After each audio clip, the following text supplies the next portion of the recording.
All right, for round number 2, I'm sure we all saw the news of the attacker on the London Bridge. He had a knife, and he unfortunately killed 2 people. And that was Saskia Jones, age 23, and Jack Merritt, age 25, who were killed in the attack. And 3 others, a man and 2 women, were also injured in that, unfortunately. But, you know, if there's any small silver lining here, it was the incredible acts of bravery that took place right away as that attack was happening. And this past weekend, the Queen led tributes to those individual acts of bravery, including a Polish immigrant who helped subdue the British-born terrorist with a 5-foot narwhal tusk. And it's pretty clear that there's a bad guy. He's got 2 knives in his hand. There's blood, there's screaming, there's chaos. Lucas pulls off the wall this long stick. He charges towards the bad guy, and he impacts him on the chest. And there's clearly something here that is protective, and it doesn't make any sort of impact. But he's buying time. He allows others to escape, to move to adjacent rooms.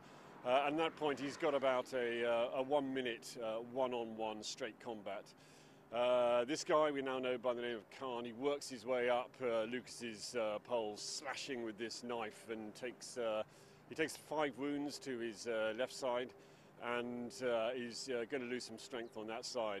But he's done what he needed to do in the first instance. So 2 other guys who are part of the charity. One's got a fire extinguisher now, and one's got this narwhal tusk ripped off the wall.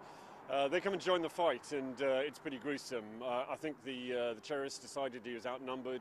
He runs for it. He goes down the main staircase. And the next bit of hell is at reception. He can't get out the front door, so he turns to reception when our guy called Gareth, who's the doorman, is pushing the door shut as good as he can, so that Dawn, a yard behind, can get on the telephones, hit the alarms, do exactly as her training is told to do. Khan shifts his position to the cloakroom. The girls there, Alla and Sandra, they have a hell of a time. And then eventually it all comes to a great sort of showdown in the entrance hall. Lucas is back in this point, leading the charge, and Andy's the last guy introduced here. He's our maintenance man. I'll tell you what, 2 things: he's a Ministry of Defence ex-policeman, and he's also a pretty cool customer. But when the knife goes to his chest, and kill or open the door is the choice. He pauses for a moment. He's reluctant to spill all this out onto the pavement when members of the public are going to be facing the same problems, but he makes exactly the right choice. The door's opened, out the terrorist falls, and the first one after him is Lucas, shouting at everyone to get out of the way, get back. But I tell you what, members of the public, they just don't do that nowadays. They do what they needed to do. They join in. The man with the fire extinguisher, the man with the narwhal tusk, they're all in there. Lucas is losing strength on his left side at this point, but I tell you what, his job is done. The police are here, and I think you've seen the rest already on camera. Grabbed from a wall. And there's a photo of this. Have you guys seen the photo? Yes. It looks like a fake, it looks like an enormous unicorn horn. This man holding Can it in his I be arms. honest for a second? Yes. When I watched Elf the first time, I know narwhals were a thing, but I thought they were a fake thing, like a unicorn. Swear to I God, never so did knew I. until I was probably 30. I did not know that a narwhal was real. And also this weapons of opportunity. They teach us in McMap, you learn that literally anything that you can look at. Right now, if Khan started acting up and said, up your ass, I could grab this microphone and I could turn it into a weapon of opportunity. I could use the cord. I could wrap it around. There's all sorts of things you can do. Yes. That this man saw shit going down and horrible stuff, and that he just looked at the wall, saw, like, this thing is like 5 feet long, this narwhal tusk, and ran into action is pretty incredible. Several other members of the public appeared to have stopped the attack from being far worse, many witnesses said, as Usman Khan was seen running onto the London Bridge with a large knife in his hands. He was then confronted with at least 3 men. One jabbed with the decorative narwhal tusk, another let loose spray from a fire extinguisher, and a third used his feet and fists. I saw another video where somebody actually got the knife away from him and ran it across the bridge away from him, and the attacker was later shot and killed by police. Queen Elizabeth II praised their bravery, saying, "I express my enduring thanks to the police and emergency services, as well as the brave individuals who put their own lives at risk to selflessly help and protect others." The mayor of London, Sadiq Khan, no relation to the dead attacker, said he was in awe of the people who ran towards danger to keep us all safe. And again, Saskia Jones, 23, and Jack Merritt, 25, killed in the attack. And they were actually part of Learning Together, which was a kind of like a convention of sorts that was going on about the rehabilitation of prisoners. And Khan, the attacker, was in that group.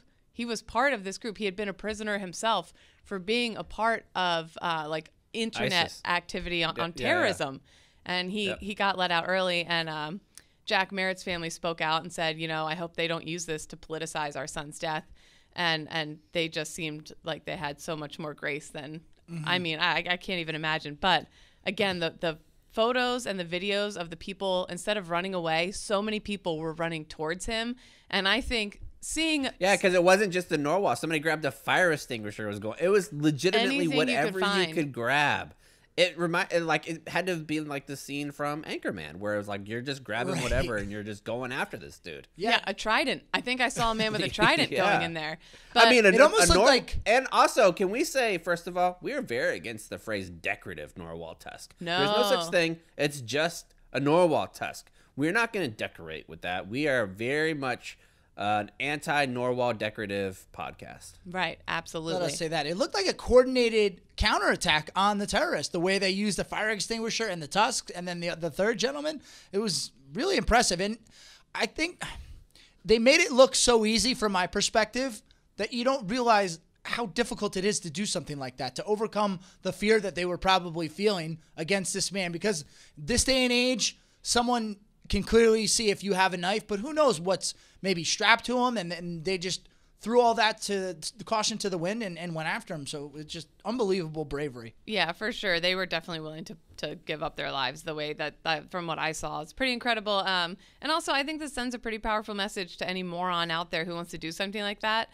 People aren't going to take it. People are going to come at you with narwhal tusks and fire extinguishers and whatever. So pretty crazy, but definitely thinking of those families and of the really brave people who stepped up. That's pretty incredible. All right, let's move on to round 3.